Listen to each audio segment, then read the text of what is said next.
time we spent off around this area, mainly standing room. Back then, those days, in crowd the weekend around 25, 30,000 some games. But recording gigs 35,000 back in the 70s ago. That's what football used to be like. It used to be all, the game starting at 2 o'clock on Saturday afternoon, and have the radio and then the updates from down the ground. Things have changed a lot over the last 20 to 25 years. TV becoming more prominent in the game now, so they get over the weekend. So we'll drive past a couple of the other training grounds, racetracks, exercise training,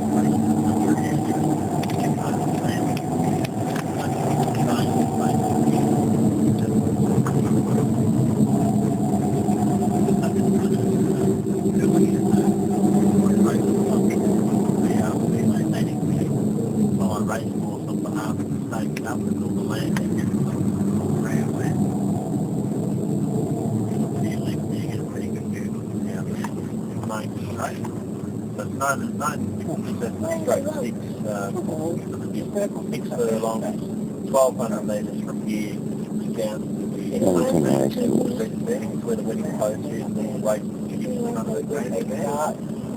The 1,200 metre run from here down to there. The Melbourne Cup is the longest race that they'll run here in London. So over the 3,200 metres or 2 miles. I'll show you where that starts. I mentioned rain adventure sports before in March, just on the left hand side, where they play the boats, another track on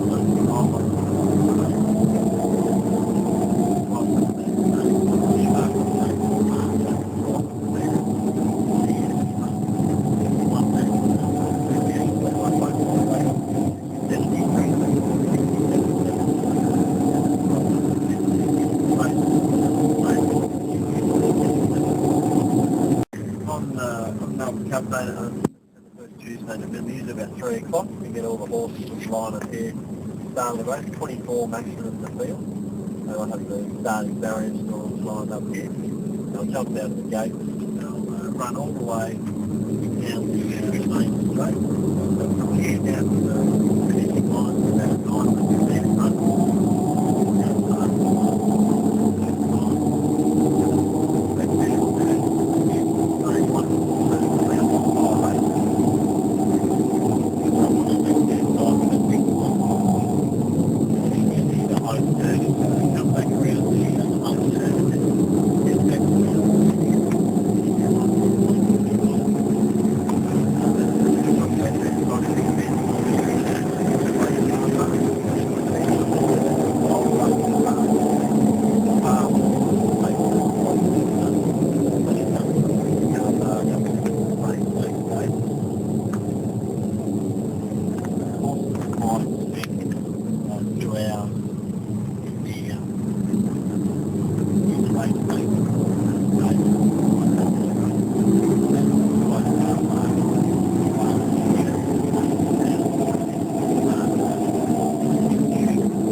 As all the big events that we had in Melbourne, just on the straight open tennis, Formula 1 Grand Prix, even the grand final this weekend, there's really no greater impact on the city economically than the spring racing. on the left-hand side here, that's really a greatest ever racehorse, something you no doubt would have heard of, Farlah. I'm sure Antonio Marianne, have you ever heard of Farlah before? Margot, have you heard of Farlah before? No. No? I'll tell you a bit more about it on the way out.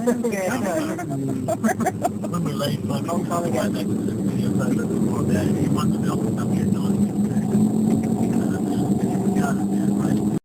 We just walk down on the lawn and walk up along the path. There's a path, you see where the rose bushes go all the way along, just this side of the track. There's a path through those rose bushes up over here into the mountain yard. So if you're happy to do that, I'm happy to wander. It's only light, but it's up to you guys if you want to do that. The girls, are you okay to place the fence? The other way, there's the hearing. On the side here, the window. It's CAB sign, CAB heading around the corners.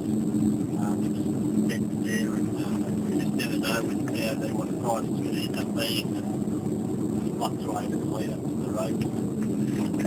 That's the name of it. Mars here. It's really good life. For those of you who haven't heard of this guy before, Bart Cummings, he's a really a living national treasure, I guess. That he mentioned, he's trained the winner of the Melbourne Cup 12 times. So 150-year history of the race, so I guess won nearly 10% of the cups that have been on offer. He's 83, he's going to be 84 in just over a month. Still That's your right area. Some of you might have heard the story before that, where she got her name from. The owner had 5 ladies that worked in his office, and when he bought her, she's actually bred in the UK. Cardi Diva? Young horse too. So far winning 3 Melbourne Cups. Each of their Christian names, so their names were Maureen, Kyle. Yeah, Australian third.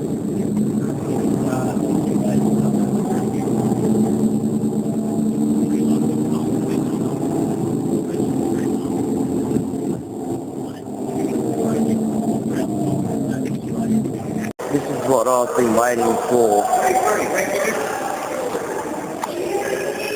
Here we are, folks. Yeah, you look like you're a local. You're local? No. Where are you from? Mildura. Welcome down. It'll be cool for you from Mildura. Now, no island, and you're from... Oh, a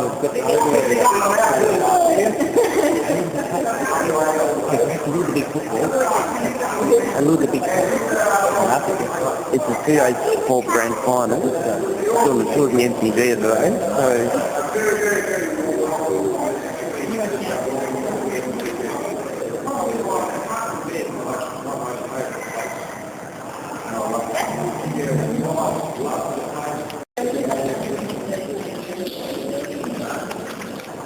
Okay, that's the MTG service field stand. I'm going to go in there a little bit later on. See if there's anything decent. Right, there's the ground. We're going down there now. That's the better view from the MTG here. You're watching what's happening on the That's the center there. 53 TV operations in the grand final. In a normal match today, they had 23 countries. Well, it's sitting down, you come and do the penal over. Yeah, exactly. Now, you look at it. That would have been West Coast. Collingwood always use that one because their room is always that furthest away. So Collingwood, the little one in here is where the umpires sit. They're all little people. Little people sitting in that little bench. When I see them come into the rooms before games, I think they're a group of jockeys on a tour. They're runners, aren't they? They're little fellas. So look at the ground, we can see it's almost dead flat. The MCG now is almost dead flat. In the middle of the ground to the gutter here is an 8-7 metre drop. They don't need a natural runoff to get the water off. The water goes straight through a sandy basin with gravel underneath the sand. That's the screen there? That's the scoreboard just there. Dirt. Yes. Underneath where we walked in, there's a roadway and everything else. We go down there, but under that is just dirt. The area that's got a tent around it becomes the thing they call the green room for the TV personalities. They go on there, have their coffee, get their makeup, and I'll live in the room. So that's where all that is. That's what walking is there. You look through, there's white plastic on the ground, through glass. That's the outdoor practice area where there's space there, look at 32 wickets. They never compare them all at once, they compare maybe 4 of them and 4 of them. There's space there for actually 32. So the practice is very good at this ground now. 3-story high. There are 840 odd light globes in those big light towers. The light towers have been here since 1984, and cricket and football have been played under lights since then. And in actual fact, the first game of football under lights was played in 1879, 105 years before these lights were in use.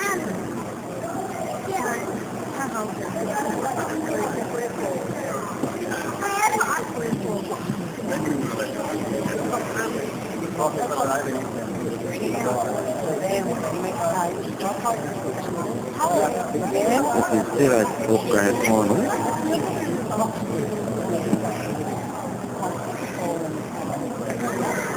Sam, what about the football players? Yeah.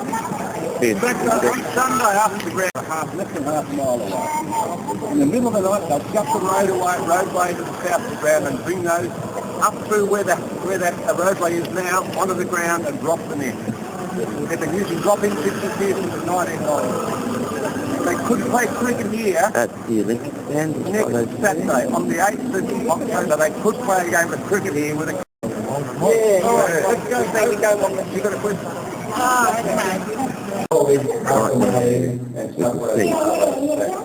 Being used to cheap shot will play hours from the Olympics. And it's where the members can have a beer or a coffee or a sandwich before the game or before the Commonwealth Games. You look down below, over there, and what do they do is that day? Let's form a cricket club and have a go to cricket.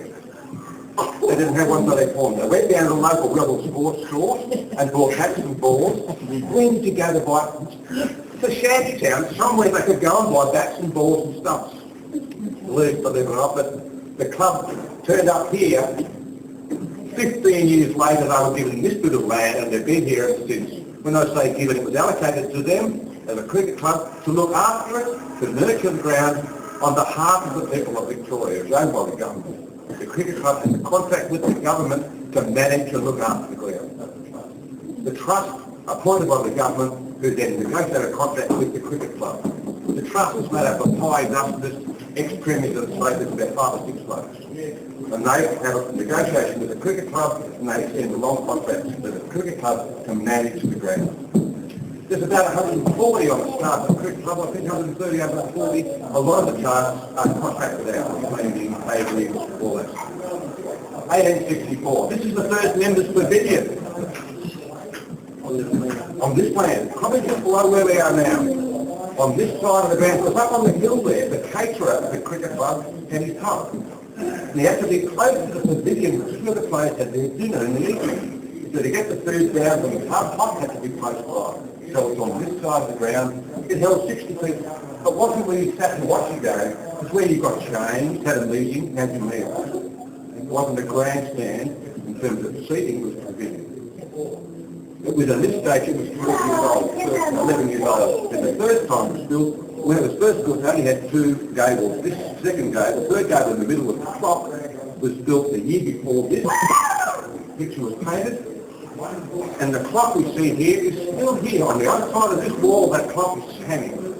Since then it's had a new battery, but it's still going. It's out there, we'll see it as we leave this area, we'll see the clock on the wall. It's the oldest thing here, that clock. In terms of the book's older, but in terms of bits and bits in the ground, that's the oldest thing. Let's go through the place.